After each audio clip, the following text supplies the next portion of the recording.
Hi friends, welcome to the Pratheesha simple recipes. ఈరోజు నా స్టైల్లో ఫ్రాన్స్ పకోడీ ఎలా చేయాలో చూపిస్తానండి. ఇందుకోసం వాష్ చేసుకున్న ఫ్రాన్స్ని ఒక బౌల్లో వేసుకొని పెప్పరు, సాల్ట్, కారం, అల్లం వెల్లుల్లి పేస్ట్, బటర్ వేసుకొని మొత్తం అంతా కలిసేలాగా చక్కగా మిక్స్ చేసుకోవాలండి. ఇలా మిక్స్ చేసుకున్న ఫ్రాన్స్ని ఒక అరగంట సేపు పక్కన పెట్టేసుకోవాలండి.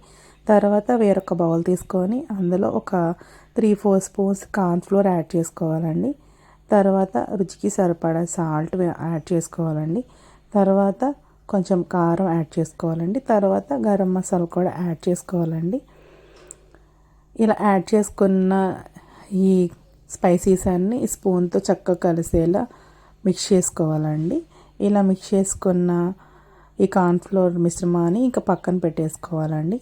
తర్వాత వేరొక బౌల్ తీసుకొని ఒక 2 ఎగ్స్ని బ్రేక్ చేసుకొని ఓన్లీ సాల్ట్ మాత్రం యాడ్ చేసుకొని ఇంకా ఎగ్ అనేది మిక్స్ చేసుకొని ఇంకా ఈ ఎగ్ మిక్చర్ కూడా పక్కన పెట్టేసుకోవాలండి. తర్వాత వేరొక బౌల్ తీసుకొని ఈ బ్రెడ్ అనేది మిక్సీ పట్టుకొని బ్రెడ్ ప్రోడ్ని పక్కన పెట్టుకోవాలండి. తర్వాత మనం మ్యారినేట్ చేసుకున్న ఫ్రాన్స్ ముక్కల్ని ముందుగా కార్న్ఫ్లోర్లో ఇలా మొత్తం అంతా కలిసేలా ఒక కోటింగ్ వేసుకోవాలండి. తర్వాత ఒక్కొక్క ఫ్రాన్ తీసుకొని ఇంకా ఎగ్ మిక్చర్లో చక్కగా డిప్ చేసుకోవాలండి. ఈ ఎగ్ అనేది ఫ్రాన్కి నీట్గా పట్టించాలండి. అప్పుడే బ్రెడ్ క్రమ్స్ అనేవి పూర్తిగా ఫ్రాన్స్కి చక్కగా స్టిక్ అవుతాయండి.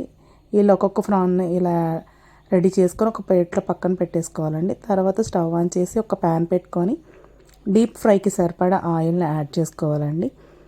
ఆయిల్ అనేది హీట్ అయిన తర్వాత మనం ప్రిపేర్ చేసుకున్న ఫ్రాన్స్ని ఇలా చక్కగా ఆయిల్లో డిప్ చేసుకోవాలండి. ఆయిల్ అనేది హీట్ అనేది సిమ్లోనే పెట్టుకోవాలండి.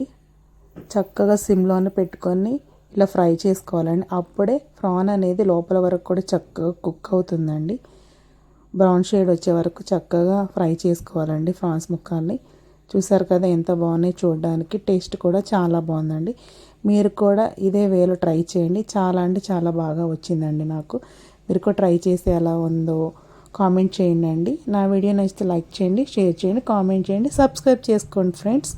మీరు కూడా ట్రై చేయండి. నాకైతే చాలా బాగా వచ్చింది. ఇంకా ఇలా ప్రిపేర్ చేసుకున్న ఫ్రాన్స్ ముక్కల్ని చక్కగా ఇలా ఒక ప్లేట్లోకి సర్వ్ చేసుకొని నేను ఇక్కడ కెచప్ని, మైనస్ని యాడ్ చేసుకొని మిక్స్ చేసుకొని తింటున్నానండి. చాలా బాగుంది. ఇంకా నిమ్మకాయ పిండుకొని ఇంకా ఆనియన్స్ నంచుకుంటూ ఇలా ఒక్కొక్క ముక్క తింటూ ఉంటే చాలా అంటే చాలా టేస్ట్గా ఉందండి. నాకైతే చాలా బాగా నచ్చింది. మీరు కూడా ఒకసారి ట్రై చేయి. టేస్ట్ ఎలా ఉందో కామెంట్ చేయండి. అంతే సింపుల్. Bye bye friends.